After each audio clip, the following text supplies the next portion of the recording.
জিলহজ মাসের ফজিলত ও আমল সম্পর্কে জানতে চাই। জিলহজ মাসটি হজের মাস, আবার সম্মানিত ৪ মাসের একটি মাস। জিলহজ মাসের প্রথম ১০টি দিন বিশেষ ফজিলতপূর্ণ এবং আমলের জন্য আদর্শ সময়।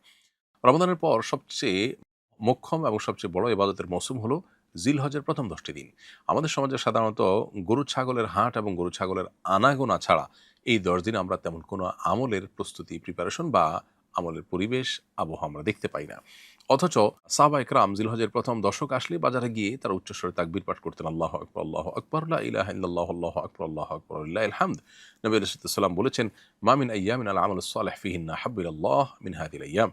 জিলহজের প্রথম দশকে ইবাদতের চাইতে অন্য কোনো সময়ের ইবাদত আল্লাহর কাছে বেশি প্রিয় নয়।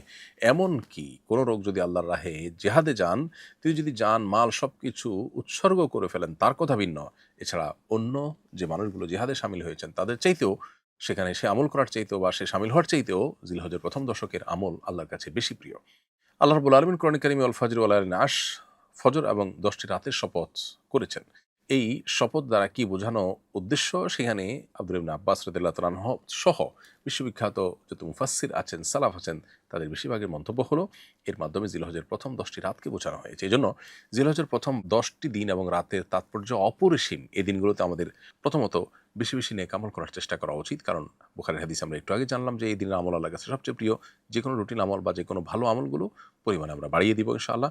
গুনাহ থেকে বেঁচে থাকার চেষ্টা করব, এটা সম্মানিত ৪ মাসের রুটিন আমল। আর ফজিলতপূর্ণ সময়ে গুনাহ করা নিশ্চয়ই বেশি খারাপ। অতএব সে জায়গা থেকে গুনাহ থেকে বেঁচে থাকার চেষ্টা করব। তৃতীয়ত আমরা এই দিনগুলোতে বেশি বেশি আল্লাহর স্মরণ করব। কারণ আল্লাহ তাআলা কোরআনে বলেছেন, নির্দিষ্ট দিনগুলোতে তোমরা আল্লাহ তাআলার স্মরণ বেশি বেশি করো। এখানে নির্দিষ্ট দিন বলতে জিলহজের প্রথম দশক এবং অনেক উলামা ইকরামের মধ্যে আইয়ামে তাশরিকের দিনগুলোকে বোঝানো হয়েছে। এজন্য এই দিনগুলোতে আমরা বেশি বেশি আল্লাহর স্মরণ করব। সেই সাথে যাদের হজের সামর্থ্য আছে, তৌফিক আছে এবং হজ ফরজ হয়েছে তারা হজ করবেন। আর যাদের ফরজ হয়নি কিন্তু সামর্থ্য আছে তারা হজ করবেন। আর ৫ নম্বর হলো জিলহজের প্রথম দশক উপলক্ষে আমরা কোরবানি করব ঈদের দিন, যাদের সামর্থ্য আছে তারা।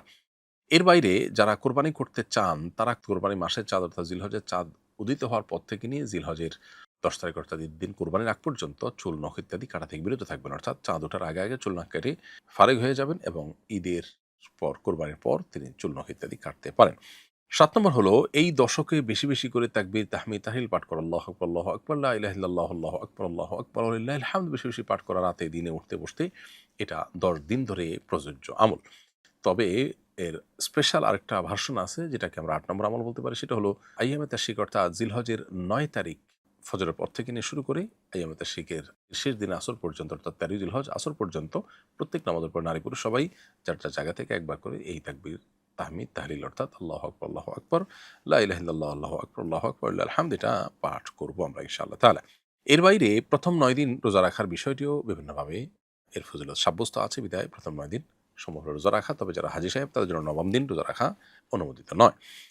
আর আরাফাত দিন বিশেষভাবে রোজা রাখা এটা হাজী সাহেব ছাড়া বাকি যারা আছেন তাদের জন্য বিশেষভাবে প্রযোজ্য। তো এই আমলগুলো মোটামুটি জিলহজের প্রথম দশককে ঘিরে আমাদের করণীয়।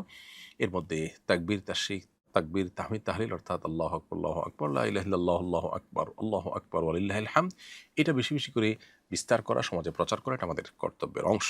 আমি একজন ইমাম, জিলহজ মাসের আমল সম্পর্কে জনসচেতনতা বাড়াতে কি ধরনের পদক্ষেপ গ্রহণ করতে পারি? অনেক ধন্যবাদ ইমাম সাহেব আপনার এই ভালো কাজের প্রতি আপনার আগ্রহ দেখে। একজন ইমাম হিসাবে আমরা জিলহজ মাস উপলক্ষে জিলহজের প্রথম ১০ দিনকে বিশেষ করে ইবাদতের যে ১০ দিন আছে এই ১০ দিনকে ঘিরে আমরা অনেক কাজ করতে পারি। তার মধ্যে থেকে একটা কাজ হলো যে মসজিদে মানুষকে সাধারণ আলোচনার মাধ্যমে উদ্বুদ্ধ করা এবং হারিয়ে যাওয়া এই আমলটিকে পুনঃপ্রতিষ্ঠার জন্য নানাভাবে ক্যাম্পেইন করা। আপনি চাইলে আসন্ন ফাউন্ডেশন থেকে এই বিষয়ে যে লিফলেট প্রকাশ করেছে সেই লিফলেট আপনি সংগ্রহ করতে পারেন। আসন্ন ফাউন্ডেশনের ওয়েবসাইটে দেয়া নাম্বারে আমাদের কল সেন্টারে আপনি ফোন করে অথবা যদি সরাসরি উপস্থিত হওয়ার সুযোগ থাকে তাহলে সরাসরি উপস্থিত হয়ে আপনি আপনার প্রয়োজনীয় লিফলেটের সংখ্যা কালেক্ট করে আপনি এলাকায় বিতরণ করতে পারেন, যাতে করে নষ্ট না হয়। যাকে দিবেন তিনি যেন পড়ে সে বিষয়টিকে এনশিওর করতে হবে আমাদের বিতরণের জন্য, সেটি হলো পূর্ব শর্ত। দ্বিতীয়ত, আপনি আমাদের তৈরি করা যে স্টিকার আছে এই স্টিকারগুলোকে যত্রতত্র না লাগিয়ে বরং উপযুক্ত স্থানে যদি লাগিয়ে দেন এবং মানুষ সেটা দেখে দেওয়া কাজ হয়, মানুষ যদি উৎসাহিত হয় আমল করবার জন্য, তাহলে সেটা হবে অনেক বড় একটা প্রচেষ্টা। এছাড়া জুমার আলোচনা সহ বিভিন্ন আলোচনার মাধ্যমে আপনি ক্যাম্পেইন করবেন, অ্যাওয়ারনেস করবেন। একটা বড় কাজ হলো তাকবীর পড়ার কাজটা। কারণ হলো তাকবীরের মাধ্যমে একজন যখন উচ্চস্বরে তাকবীর পড়ে, পুরুষদের জন্য এখানে একটু সরবে তাকবীর পড়ার নির্দেশনা রয়েছে। সো এটা যদি পুরুষরা করেন তাহলে অন্য মহিলারা বা অন্য পুরুষরা বা শিশুরা যেকোনো মানুষ যখন সেটা শুনতে পাবে তখন সেটা দেখে তার স্মরণ হবে। এবং তাকবীর যখন একটু সরবে পাঠ করা হয় তখন আশেপাশে আমলের একটা আবহ তৈরি হয়। রমাদান যখন আসে তখন আমরা টের পাই কখন আসলো, এবং টুকটাক আমলের একটা পরিবেশ বা আবহ রমদানে কিন্তু থাকে। দুর্ভাগ্যজনক বাস্তবতা হলো যে জিলহজের প্রথম দশকের এত ফজিলত মর্যাদা কোরআন হাদিসে বর্ণিত হয়েছে, অথচ এই দশকে আমি যেটি বলছিলাম একটু আগে, যে গরু ছাগলের আনাগোনা ছাড়া তেমন কিছু আমরা দেখতে পাই না, আমলের কোনো পরিবেশ আমরা দেখি না। এজন্য একজন ইমাম হিসাবে আপনি উদ্যোগ নিয়ে একটু সরবে তাকবীর যেন মানুষ পাঠ করে সেটার জন্য নানাবিধ ব্যবস্থা গ্রহণ করতে পারেন। সাহাবা ইকরাম বাজারে গিয়ে একটু উচ্চস্বরে তাকবীর পড়তেন যাতে করে তাদের তাকবীর শুনে অন্যরাও তাকবীর পাঠ করে। অতএব আমরা মানুষকে স্মরণ করার উদ্দেশ্যে নানামুখী আয়োজন করতে পারি। আল্লাহ আমাদেরকে তৌফিক দান করুন। কেউ হজে গিয়ে কোরবানি করলে বাড়িতে আবার কোরবানি দিতে হবে কিনা, এই প্রশ্নের উত্তর আমরা বেশ অনেকবার দিয়েছি। যিনি হজে গিয়ে কোরবানি করবেন সেই কোরবানিটা হজের কোরবানি বা হজের পাঠ, যেটাকে দমে শুকর বলা হয়। এছাড়া কোরবানির দিনগুলোতে সাধারণ মানুষের উপরে কোরবানি প্রযোজ্য হয়। সেই হিসেবে আপনি যদি মুকিম হয়ে থাকেন, মক্কাতে আপনি লং প্যাকেজে গিয়েছেন, 15 দিন বেশি থাকবেন মক্কাতে বা মদিনাতে, তাহলে সেক্ষেত্রে আপনি এই ঈদের সময়টাতে যদি আপনি সফরে না থেকে বরং মুকিম হিসেবে থাকেন, তাহলে আপনার নিজের ঠিকানায় অথবা যে কোনো জায়গায় আপনার তরফ থেকে আরেকটা কোরবানি হতে হবে, যেটি হলো মূল কোরবানি, আর হজেরটা হলো দমে শুকর। আমি কি আমার মেয়ের জামাই বা মেয়ের শ্বশুরের সাথে হজে যেতে পারবো? হজের ক্ষেত্রে মাহরাম কারা, বিস্তারিত জানতে চাই। দেখুন, যাদের সাথে আপনার দেখা দেওয়া জায়েজ এবং বিবাহ বন্ধনে আবদ্ধ হওয়া জায়েজ নয়, তারাই আপনার মাহরাম। যেমন আপনার বাবা, আপনার ছেলে, আপনার ভাই, এরা আপনার মাহরাম, আপনার চাচা। তো যারা আপনার মাহরাম তাদের সাথে আপনি হজে যেতে পারেন। আপনার মেয়ের জামাই, সে আপনার মাহরাম, তার সাথে দেখা দেওয়া আপনার জায়েজ, এবং মাহরাম হওয়ার কারণে তার সাথে আপনি হজে যেতে পারবেন। কিন্তু আপনার মেয়ের শ্বশুর অর্থাৎ আপনার বেহাই, তিনি আপনার মাহরাম নন, এবং সেজন্য তার সাথে আপনার দেখা দেওয়া জায়েজ নয়, এবং তার সাথে আপনার হজে যাবারও সুযোগ নেই। অর্থাৎ মাহরাম হিসাবে আপনি তাকে সাথে নিয়ে হজে যেতে পারেন না। তবে আপনার অন্য মাহরামের সাথে তিনি গেলেন সেটা ভিন্ন বিষয়। অর্থাৎ জামাইয়ের সাথে আছেন, সাথে জামাইয়ের বাবা আছে, সেটা ভিন্ন বিষয়। জামাই আপনার মাহরাম হিসাবে কাউন্ট হবে এবং তার সাথে আপনি হজ বা ওমরাহ বা সফর করতে পারবেন। তো এবার আমার চাচা হজে গেছেন, যাওয়ার সময় তিনি সবার কাছে দোয়া চেয়েছেন যেন হজ পালন অবস্থায় তিনি মৃত্যুবরণ করেন। মৃত্যুর জন্য এভাবে দোয়া চাওয়া কি সঠিক? আর হজ পালনরত অবস্থায় কেউ মৃত্যুবরণ করলে তার জন্য বিশেষ কোনো ফজিলত আছে কিনা?